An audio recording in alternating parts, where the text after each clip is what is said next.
what I'm saying? You know, his correlation between, you know, for example, Tahuti and the Mesoamerican god, Kexitoko, whatever the damn god name is, you know. I never could pronounce it the right way, but he drawing those parallels and saying it's the same entity, you know, due to certain parallels that he was able to draw from the traditions and the customs. And I get the parallels, but you know, his overall conclusion is some type of a sinister undertone, and that's why I kind of pull away from it, because how can you draw that type of a parallel or conclusion for that matter, and then science? Well, first I got to say peace to Faise. What up? You missed some. I think you got to go back and watch some of the lives that we just did. We had some great lives. We had Uma and Chief up here arguing. We had great intellectual bills with the brother T.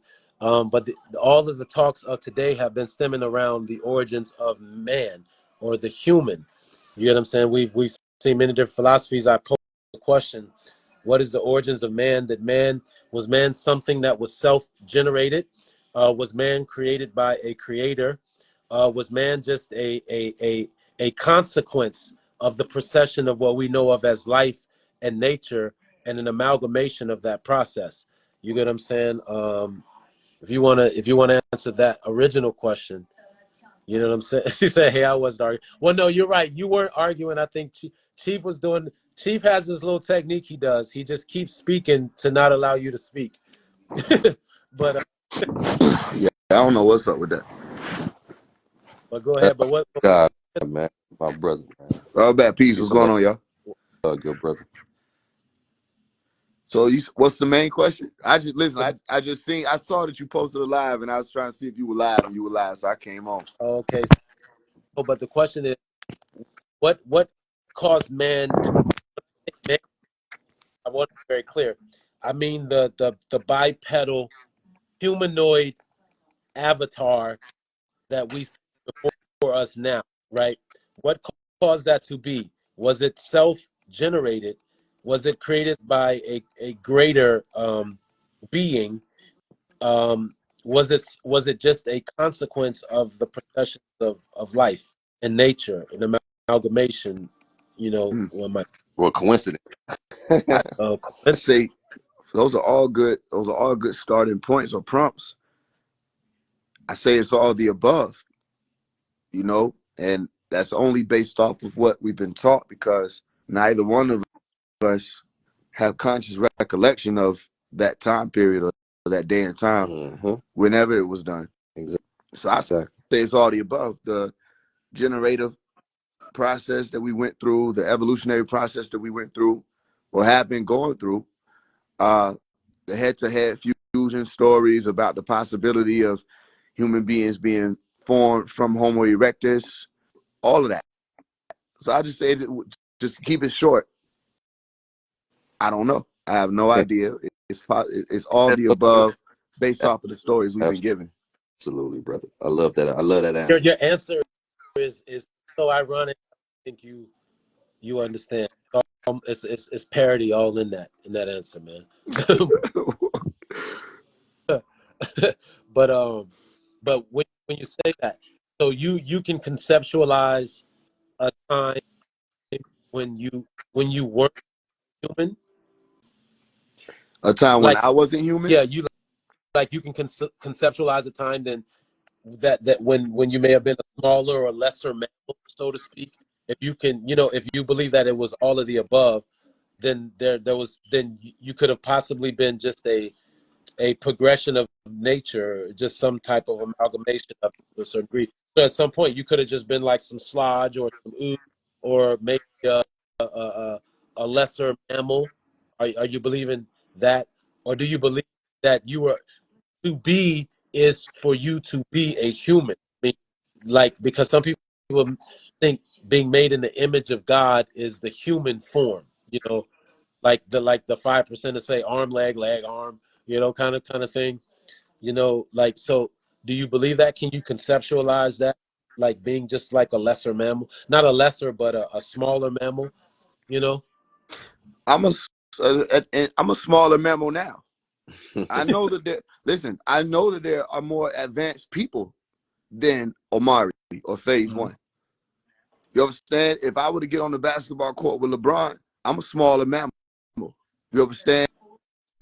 I'm a less advanced being on that court. If I were to go into some of these physics environments with some of these people who've been studying it for 30 years, right? I'm less advanced in that regard. If I were to go and stand next to a construction worker who's been actually working on the craft for 20 years, I'm less advanced. I have no problem with not only admitting, but coming to grips with the reality that I am, in many ways, shape, form, or fashion, subordinate to a lot of people, right? And to a lot of different beings for a lot of different things. And I'm also supreme and superior, right? To a lot of different beings and a lot of different things in a lot of different fields. Absolutely. And just based off of what I've experienced in my lifetime, I know that there are beings that operate in this realm and outside of this realm, so to speak, that are way more advanced than I am, which means that they're way more advanced than human beings, period, from what I've seen, literally, and experienced. So, of course, I could, my imagination can go there, that there may have been a point in time that if I had incarnated into a flesh body here in the earth plane, it would have been a Homo erectus or just somebody that was less developed, because look at it right now. Look at where we are right now. Human beings aren't far off from monkeys.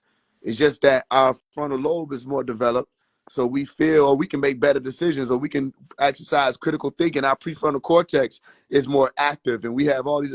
Okay, cool. Are we really using it though? When you have a world full of people who, if they put out an advertisement tomorrow for alcohol, you know what I'm saying, people are going to go get it, knowing that it poisons themselves. You know what I'm saying? We have all these instinctual parts of ourselves and primitive nature aspects of the self that we surrender to constantly, day in and day out.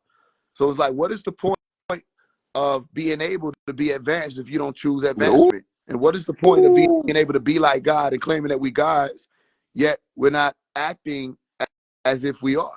You feel what I'm saying? So, of course, my answer is, yeah, my mind can go there. I can imagine that it's possible. However, me, myself, I don't know consciously, meaning that I can have every hint in the world.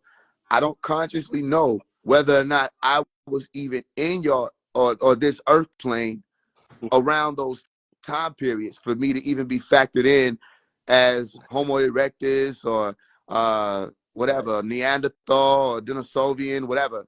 You don't know. Exactly. I don't know. You brought up the word that you were subject to higher power. He's articulated right there. But then that there were some things you're more supreme over. Right. Right. Can you be a god if you are subject to something? Can you be a god if you're subject to something? Yeah. Listen, the gods have, even when you read all the stories from the Greek to the ancient Egyptians to the Native Americans, whatever, different tribes of people with their different stories of gods, gods had downfalls and wars and lusts and hatred and love and jealousy and, you know what I'm saying, willpower and, you know, subordination. It was all, yeah, God doesn't mean invincible. God doesn't mean even immortal. That's a whole different conversation. Listen, Obama was a god at one point in time. He was a god for 8 years. Self-made, because you have gods who were created from other gods. You know, you dig what I'm saying, and which would it constitutes a level of subordinate, so to speak. You know what I mean? So what you're describing is a level of finiteness to this being, and when you think of God, you typically think of infinite, right? Which deals with a level of endlessness, right? That has no end. What you guys are describing would be something that would be finite. So on some level, are we saying that there is an end to God, or that God, that you get what I'm saying? I mean, I would, you know, Go ahead. No, you like, you know, in that sense, I'm speaking more so of, you know, the complexity of God, right? That there's misconceptions of a perfection when we speaking to God, or a singularity, so to speak, where there's nothing exalted above. You know what I'm saying? And now when we have a conversation about the totality of creation, and then equating that to God, then that's just the supreme all of things. Now, if we are saying, is when we looking at God from that standpoint, you know, can that be a God, and then there be something even greater than that? I would say no, because that whatever it is greater than that, then that's what we're gonna call God. Wherever we could get to the most highest and the most supreme of all things is that notion of the concept, even from a theological standpoint, that we mean by the supreme, the alpha, the omega, and so on and so forth. But as it pertains to God, as we have made, how we have personified them in our different cultures and anthropomorphized the different concepts of gods, they were built around a level of fluidity and complexity and a similarity of the human people who created them. You dig what I'm saying? To show our oneness with the supreme source of all things, elements, so on and so forth. So, there's two folds. When you asking about God, are we talking about us as those who identify in our divine manner, or are we talking about that of which that is the supreme creator of all things? And that's kind of like two different things for sure. For me, I understand God versus the infinite source creator. Absolutely. Right. But now here's two things that jumped out to me in the comments. Someone said God is not perfect, right? And then someone said we are above the gods. I want you guys to respond to that in agreement or in disagreement. I mean, God it's is not perfect, and we are above gods. I just want people to remember that they don't really be knowing what they're talking about. I want people. No, it might sound like I'm trying to be funny, but if I would have sit there and talk to you and ask you what you're really talking about, you don't know, right? How do you know God isn't perfect if you don't even know what God is? You understand? And how are we above the guys, as if that article sitting right there would say that there is a very specific group of beings or council that we were speaking about, that the only people who could be guys are these beings. You get what I'm saying? Or these Elohim. No, the key thing to remember is, let's say we're playing a video game. Like if you put on Crash Bandicoot right now, there are only a certain amount of moves that Crash can do. Only a certain amount of levels that Crash can achieve, even if he continues to obtain new upgrades and evolve. And there's only a certain amount of things that this video game even allows for. So it's not even about the being finite when it comes to God. It's not about guys being finite. It's about saying, while I'm in this body, I know there are limitations. Facts. Right? There are limitations from the present standpoint, because right now, if I speak about God, people think that I'm talking about, watch this, the source. People need the source. They say, we're talking about the source, right? So I say, okay, if we say the source, do you really know what we're saying? Because the source wouldn't actually be what we're trying to say when we say God, because if you put in an article again there to say the source, all right? They say what? The source of what? The source of all creation. Who? God, Allah. Okay, cool. Then that still rests within the finite mind, because you're still trying to say that something created all of this, or you're still trying to say that there was a beginning. All right, better chief in beginning. So could you wrap your mind around the possibility of there never being a beginning to begin with? Could you wrap your mind around the possibility of there never being an end to begin with? And because as a human being we can't, I comfortably can say that while I'm in this Crash Bandicoot game, I can't be acting like I'm finna do a fatality. You feel what I'm saying? There are limitations. While I'm in this Crash Bandicoot gang, I can't act like I'm finna jump in somebody's car and steal it.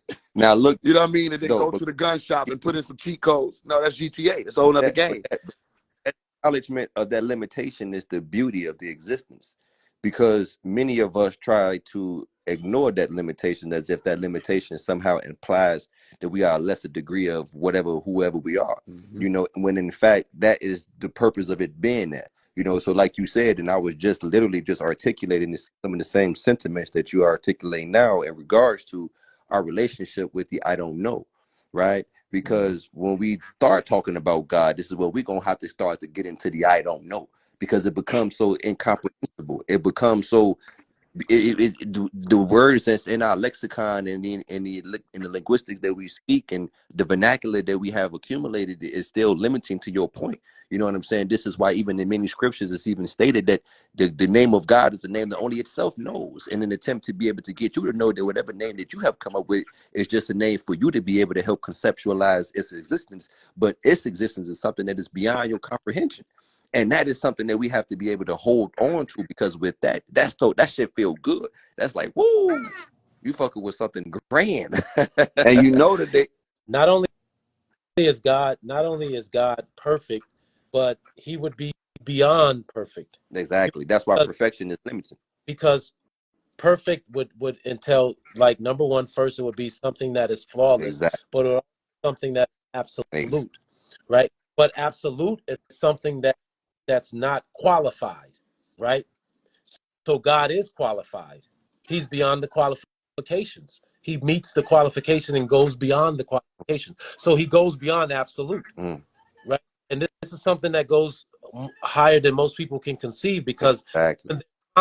their concept of perfection can only be measured based on their perception or their limitation of knowing what a flaw is or what an imperfection is. But in order to be perfect, right, or to create something that is, or to perfect something, one must be perfect, right?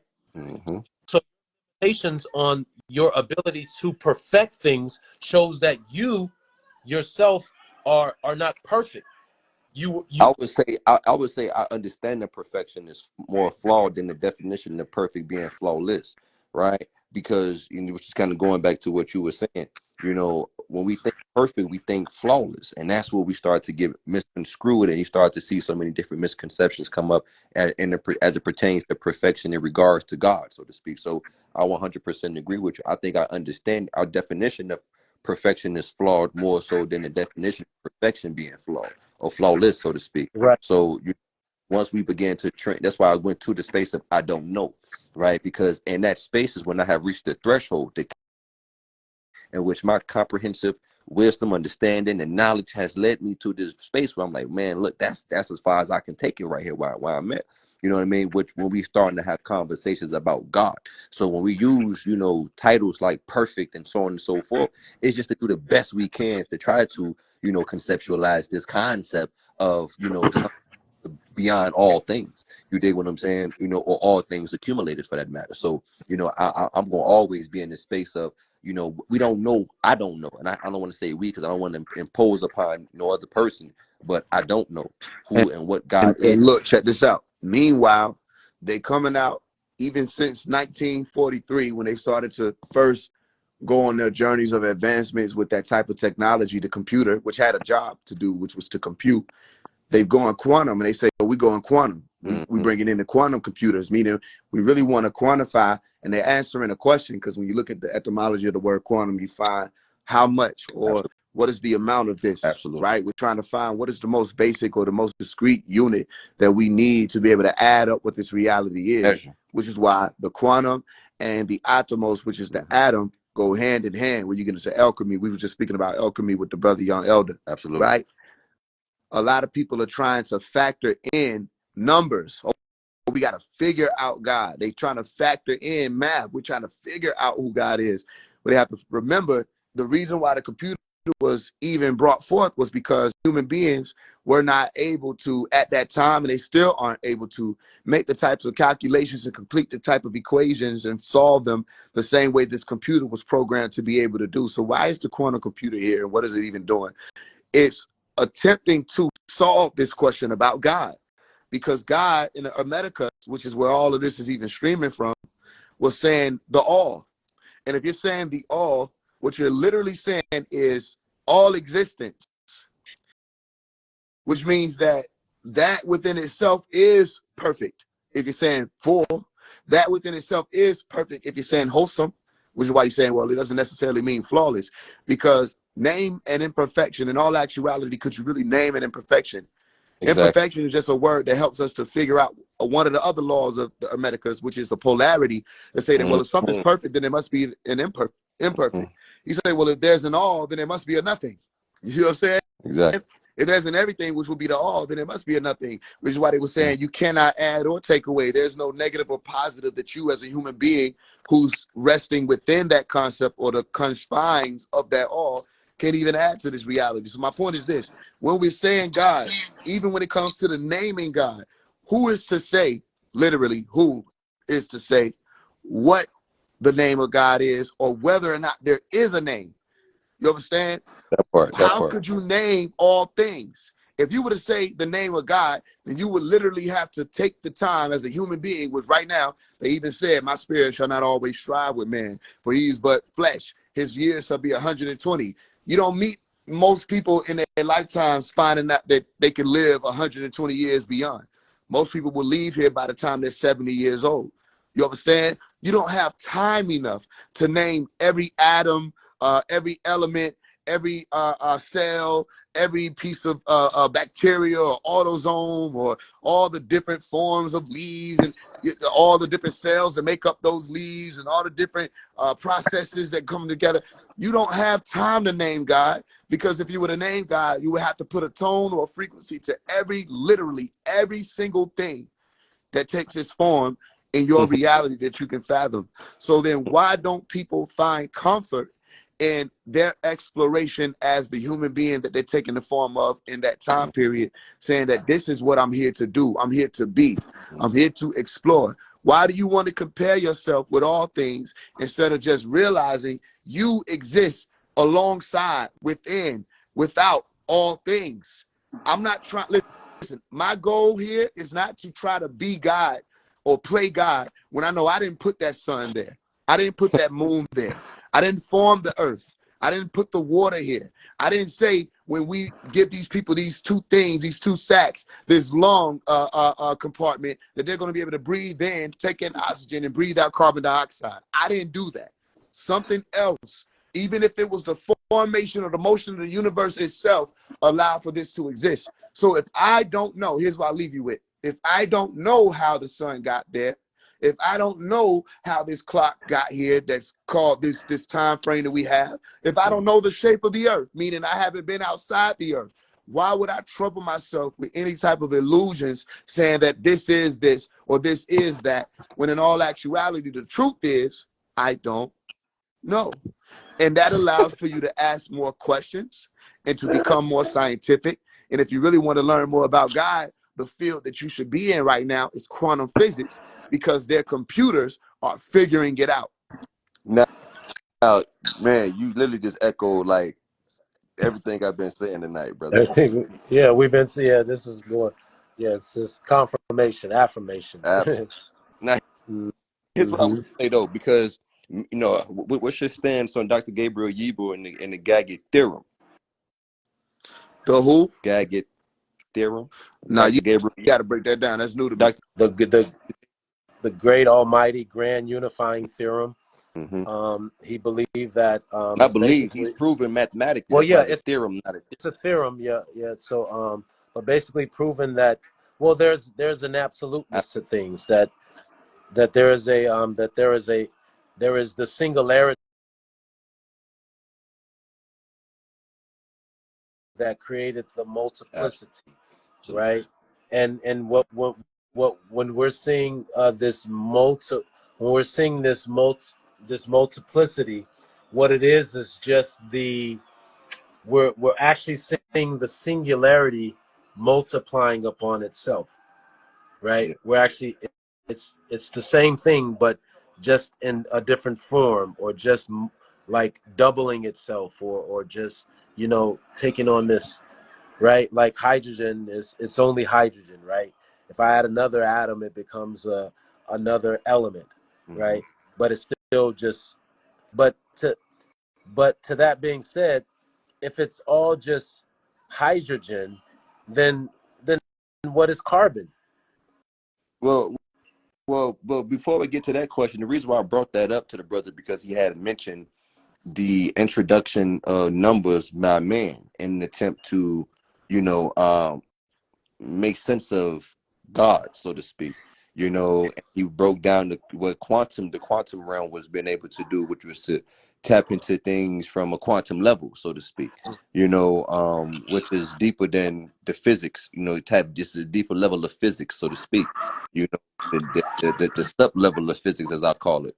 But I was just seeing his perspective on the mathematical theorem that has been mathematically proven and accepted amongst the world's mathematicians as a mathematical fact, or as we know as a theorem, which not a belief or a theory, but again, just proving the existence of God. Can you hear me? mathematically, and that has been, that's been done. You know what I mean? Can y'all hear me? Yes. Okay, my bad. I was probably trying to respond, but I couldn't get the sound through. I have a question. My question would be, because I just looked into it briefly. It appears that as I speak about the brother, he said he had a PhD and he came through. He was speaking about all of the different elements that are operating within the universe, having been driven by God's spirit or in some way, shape, form, or fashion related to God. How was it that he was able to mathematically prove it? That's the first part of the question. The second part is it that the mathematicians altogether have accepted it, or to certain degrees, the ones who are the theologians came through, or the ones who already believed in God to a certain degree said, well, this is one way that we can prove God's existence? Well, for one, I want you to take into account that it's a theorem and that it's considered a scientific theorem. Right. No, look, right. Real quick. I know the difference between theory and theorem. Right. I know you. Right? I wasn't being condescending, God. No, I don't feel like you. I don't feel like you are. I want to make sure it's clear. Look, we on the same page. I just want to make sure that what I'm saying is clear, because not everybody because it could be mathematically accepted amongst mathematicians, or scientifically accepted amongst mathematicans, but not all mathematicians believe in God. Absolutely, 100%. So okay, so could you clear that up for me? No, I think you in your statement, you hit it right on the head. It was presented in the arena of the world's renowned mathematicians, and was accepted amongst the world's mathematicians as what it is, right? A theorem. You know what I mean? Something that has been mathematically, quote unquote, scientifically proven. Through his applications and techniques. So what you ask, how did he went about doing that? I would recommend you going to get access to it, and then doing your due diligence, and then we can come back to it. But here's what I'll say: if it's proven mathematically, that can say something, but is not saying as much as you might think it does, because math is kind of abstract, right? It can be. But I mean, I think math in itself deals with the abstractness of things, right? It deals with like I would say how you personally. I would deal with math. I would like to hear more about why would you say math is abstract?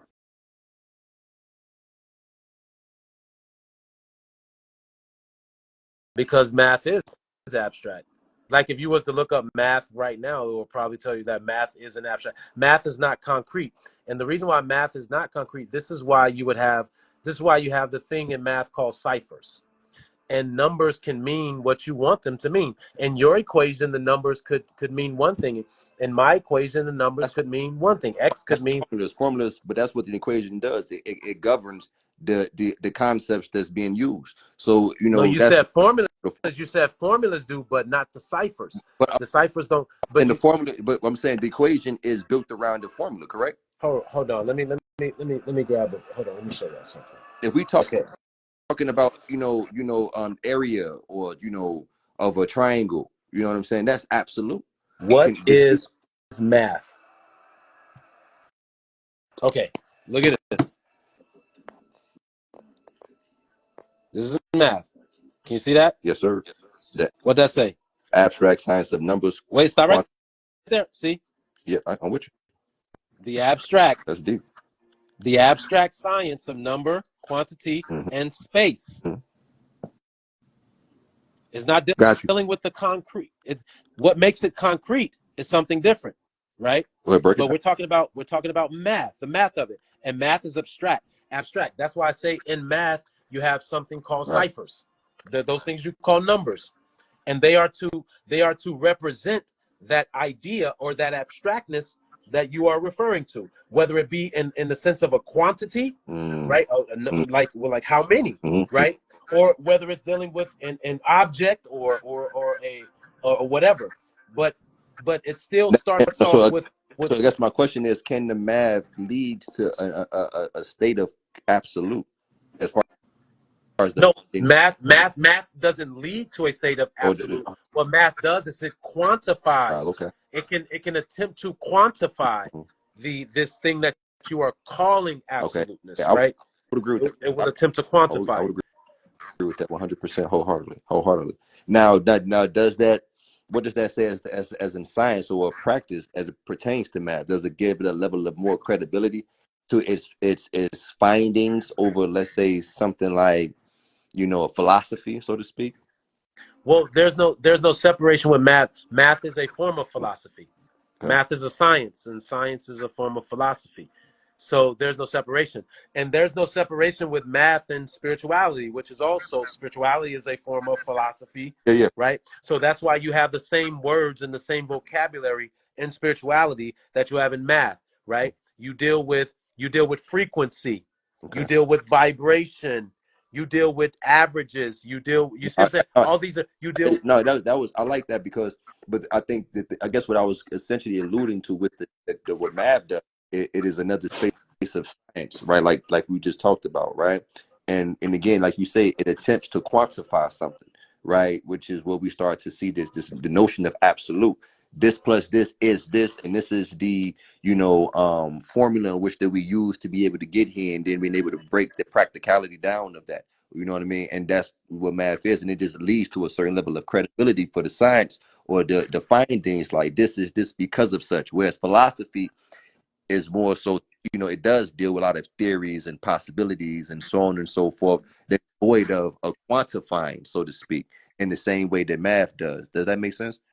Oh yeah, you're making perfect sense. Like, here's some math words that everybody uses in spirituality: combine, separate, together, Collective.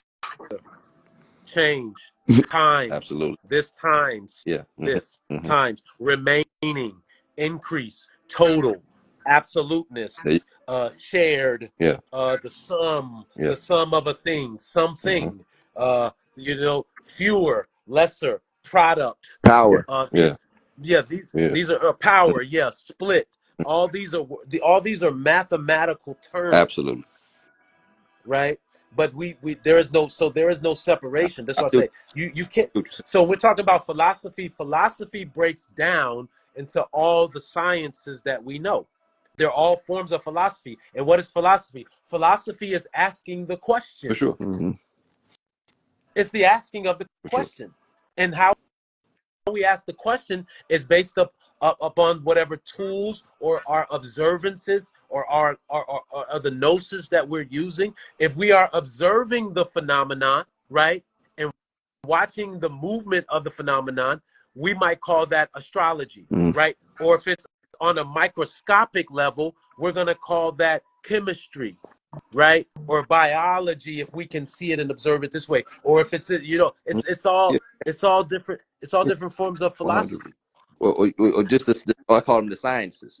You know, and Well, yeah, science is, yeah, philosophy. finding of those of the sciences manifested in philosophy, math, and all of these different forms that you just mentioned. You know, which is the science, as I like to call it myself personally. Just, you know, in that space. But no, yeah. The reason I asked you that question, brother, because you had mentioned, you know, the attempt on man to try to intersect numbers into the equation to explain, you know, this notion of God. You know what I mean? I was curious if you had heard of. Yeah, Uh, yeah. That I thought that was a good point. I had never heard of that.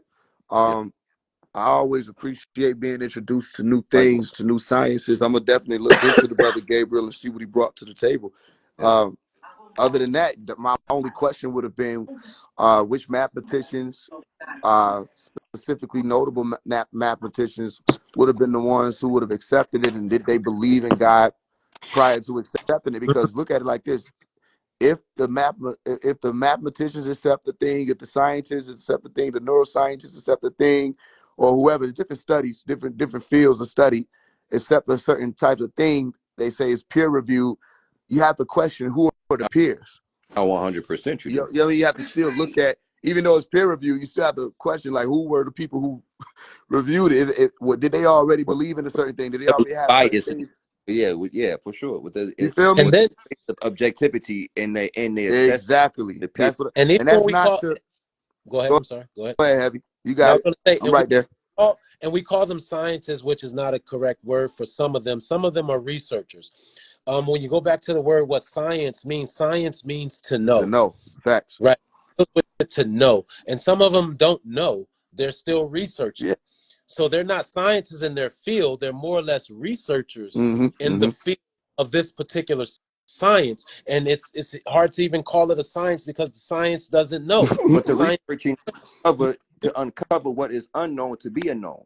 So this is how we Right. have scientific breakthroughs. So it's like that. It's that teetering between what science is definitely what. That's why we have scientific facts or a scientific method to be able to have a consensus of what we know, right? And if something is not, it's outside of that scientific method. Well, What do we call it? Pseudo, because Mm-hmm. well, well, but no, we can't all agree no, that no, we no, know no. that. But I'm a killer right here. It's not about what we know, even though science deals with what we know. What the type of science that we're doing in modern times is something that we can prove as an observable truth. 100%. So if it has to be observed, that means that it is a phenomenon that has to take place with the optic nerves. Absolutely. And this is a problem. This becomes a problem because some experiences are envisioned or seen without the eyes. There is vision that is available without the optic nerve, right? Yes. So for instance, we know that this, what you're calling your eyes, is really the eyes aren't seeing. The eyes aren't But hold seeing. on, The hold on, eyes got bones and but hold on, rods. heavy. Taking in certain things. It is the brain that is Hold actually on. Let me say this seeing. so heavy because I agree with you. I think in the general population, there's a stigma and a limitation on the observation process as far as Mm-hmm. validated studies and accumulated information that we can call credible. Mm-hmm. But we for real, we know about private governmental programs that have been studying remote viewing, right? Which is an ability to be able to transcend the optical vision aspect of things and seeing data and accumulating data and substantiating a lot of these from a scientific perspective. So in the general public, it's certain things that I emphasize, but that's why I have that's some of my issues with pseudoscience because it's used as a deterrent against certain scientific studies that you're referring to. Let's say like meditations or yogas or astrology and other different things that can be used to quantify, observe, and record natural phenomena. You get what I'm saying? Well, I would call it. Someone said we perceive reality through our five senses. That's true. Um, you have something called extrasensory perception, right? And you have five senses also.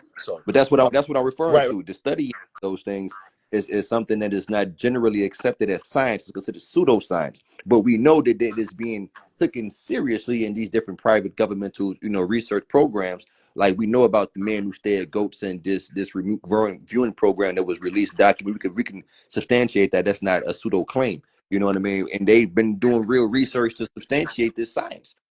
You know what I'm saying? So And we look, I wanted to bring this forth because to add on to what y'all said, the brother Heavy mentioned about observation, right? When it comes to right. sight, visual observation, and I Optical. remember that used to be one of my favorite steps in the scientific method, especially when we had to be hands-on. We were doing the actual Absolutely. experiments in school and shit like that, That's my favorite shit. because a lot of people thought observation, and we used to have our competitions and our challenges that we used to have to do. People thought only when it came to sight, when it came to Absolutely. observation, they said, "Oh, it's what we see," but they forgot about what you feel, right? Meaning literally using your hands or any other part of your body to feel a thing, to take in information that way, or what you hear, we're taking information that way. All these is speaking about sensory input compartments that we have spread out about our being. And So think about it like to that this. It to, was to that something that point, they to that put point. forth in quantum physics that was speaking about the double slit experiment. Y'all familiar with that? Mm-hmm. Right? Yes. Because that was The around the time they were bringing all the Copenhagen interpretation shit forth and all of that. And I remember thinking to Quantum's myself, having a because real problem right now, bro. The quantum field is just a lot of discrepancies on the legitimacy of some quantum studies, and a right, lot of so the check money's this out. been. Look, I got a Yeah. point what I'm saying, right? Okay. So they had that double slit experiment, and their thing was they're seeing that even it's like they had to observe the particles transforming. They had to observe the Facts. particles going through the phasing. They had to observe that, and they said that it appeared that when they witnessed it was an up quadrant as opposed to a down quadrant, or it was something that was changing, what I'm saying, over here, that only appeared to change over here because it needed to change based off of somebody's observation. For example, if you have a left glove and a right glove, you get what I'm saying? The left glove being found in a box meant that the right glove was somewhere else in another box, right? And then they go and get a right glove and say, well, we found this right glove, and I mean the left glove must be in another box. That's how they The, were saying these the charges were disturbance of operating when these photons were being sent through these slits. And because they were observing it, That's why it would appear a certain way. So I was looking at it like this. I said, don't those photons make a sound? You know what I'm saying? Yes. Isn't there a sound associated with the atom? Even if you're not able to detect it as a human being, aren't there technologies available to mankind 100%. that can pick up on the frequency of the orbit of the electrons around the protons and the neutrons when we get into the simple breakdowns of what exists within the atom? So what's my Hey, point here? I My love point is that they question stop. because You see, they stop at what they can see. So as a scientist myself, I'm like, well, then what technology is available that will allow for us to listen to it? Because their whole thing was they even would put up like the card game scenario, where it's like you have the card dealer, and the card dealer is dealing a certain amount of cards, and every time you flip over the cards, it's appearing a certain way, but it's only appearing that way because you looked at it. So my thing was, what about this other sense? The brother Heavy just spoke about the extrasensory perception or the ESP. What about that? What about the fact that you have your intuition and your psychometry, your clairvoyance, and telepathy, all these other pieces of ourselves that we can utilize to pick up on the reality around us? So let's start with something as simple as sound. If these atoms do indeed make a sound, which they're in motion, so they do make a sound, even if the decibel is too low or on a negative plane for you to be able to pick up on, there's still a sound present. What if there was a way that they could have heard what the photon was saying about itself? Okay, or they could have heard what the atom was saying about itself, saying what it was in that time period before it transitioned through the slits, to be able to keep the absolute truth, the true sound, not even just the true light, because the true light would have been what they saw from the moment upon them looking at it. But the true sound would have been the vibration of whatever that atom was when it was in motion. What if the niggas would have Well, thought about what the atom sounded like and said, it isn't just our observation, maybe it's because this observable universe has been accepted to be light, the visible light spectrum, reflecting from whatever source of light is being emitted, right, into our eyes. My point is, if you see a thing, you're saying, I think I see this water bottle over here. No, you're literally seeing a reflection of whatever that source of light is. So if I shine a green light in a room, which you see present, everything in this room has a green tint to it. There are red colors in here that don't even appear red. So if somebody would walk in here and describe the colors, they would only be able to describe the colors based off of whatever the source of light is at that time. for sure. So if you're able to see things just based off of the reflection of light, okay, then your observation is limited within 100. itself. Because the same thing you're observing, if I walk in and change the light, are you with me? I'm 100. Then your observable universe just shifted. If you're 100. going based off of visuals, but And if that you and look that's why at all of the aspects of the observation spectrum and take into consideration all of the aspects, then it may be something that they're missing. They haven't factored now in hold sound. on, real now this quick. goes Now look, back. he said, This hey, goes. This goes to what I did a talk about this, and this goes back into the difference in sight versus vision, or looking, seeing, and beholding things. And he also brought up hearing. Hearing is a frequency of sense, or in sense is perception. So hearing can only be perceived at a certain frequency, but that doesn't mean that the thing can't be perceived from other frequencies, which deals with or the other other senses. And when the we're modes talking of about actual, observation. right, but when we're talking about observance, we're talking about true observance. Observance is not just something that you do with your Period. optics, right? It's not just something. And when we get into vision, vision is not limited to the eyes. When we're talking about vision, what determines vision is sight. And sight is not limited to the eyes. Insight is not limited to the eyes. Hindsight is not limited to the eyes. Foresight is not limited 100%. to the eyes. You said there's The so many evidence sights. in that is just studying blind people Right, and seeing how right, they're able to interface with this world void of sight. right. But there's a higher form of sight which Exactly. comes from what I'm saying, which comes from 100%. wisdom and insight. You see what I'm saying? And, Mhm. and hindsight. You see what I'm saying? And this doesn't involve the eyes. This has nothing to do with the eyes. This has something to do with judgment and experience. You get what I'm saying? It based off of certain expressions. And this is where heavenly vision comes in. Heavenly vision comes in when you align all of your sights. You can't have heavenly vision without the alignment of all of the sights. That includes your optic vision. That includes your what your ability to see. And seeing is not the same thing as looking at something and beholding something. These are different things. And this is what people have to understand. So when you're looking at something, when people are saying they're looking at something, which is like, say I'm looking at an electron, or I'm looking at this thing, and now it's taking on a different nature. Well, I didn't have to look at it with my optics. I could have observed it with insight. Faise could have just explained the nature of the thing, and now I'm observing it. Now I'm observing it, but I don't have physical eyes on it. My vision is coming from imagination. I'm visualizing it and seeing it without actually putting my eyes on the thing. Now it can take up on its true nature without me having, because when eyes look up on something, a different frequency involved. Of course. There's a different frequency involved. You see what I'm saying? So this is where science is having mishaps at, because they want to observe everything with the optics. Now look, and the optics are limited. I'm glad both of y'all touching on this, and one of the things that I love about it is, for one, it shows us the in-depthness of how we can observe and interface with these natural occurring phenomena, for one. And for two, the conversations, for me, both of you all touched on, is there's a day who is governing the sciences. And those who are governing the sciences have a limitation of how they are able to interact with this nature. So there's a physiological and biological aspect to a scientist in regards to his or her ability to interface with nature to a certain degree. And I think that the reason why we seeing the limitations on something as simple as observations is because the people who are governing the science, that's all they can do. Exactly. Hey, look, you came to the same conclusion that while Brother Heavy was speaking. That's why I laughed. It's like, that's the key thing. You think back on all of the ancient more ones. Of us to get in this science field. When we get more brothers and sisters, I'm thinking to myself, I'm like, this is why more of us need to be in quantum physics. This is why more of us need to be in neuroscience. This is why more of us need to be in biology, because these types of conversations. Now, look, don't get me wrong. If you want to hear a spiritual conversation, go listen to a quantum physics forum. All right? Facts. If you want to hear a spiritual conversation, go listen to the rest of you, Brian Green and them, have these conversations. They be speaking on the shit that the people in the conscious community and spiritual community speak on.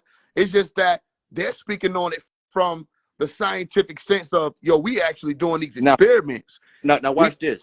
Now this is what I was telling my good brother Why Not and many other people who try to push against this space of science, right? We always say, as if we say the negative aspects of science, we forget that there's a group of people that we're referring to. That practice in the science itself is something that needs to be talked about. We need to be having conversations about quantum and biology and all of these different things. The people who have created these biases and these subjective concepts that's being propagated through the scientific community, through political agendas and so on, those are the people with the problem. And that's why, to your point, this is why I emphasize working with children, and we emphasize, like you say, getting into math and science, the STEM, or what we call STEAM. You know what I'm saying? I took many of my students to Northwestern University to be able to get them to tap more into, I'm talking about what we call at-risk youth, and getting them into these schools, and so they can get acclimated and comfortable and challenging themselves, from a scientific perspective, because that's going to be able to drive us, the spiritual mind, so to speak. You know what I mean? We cannot separate those two things, and many of us in this quote-unquote conscious community is trying to undermine the scientific approach to things as if it is separate, on the spiritual conversation, when they are one and the same.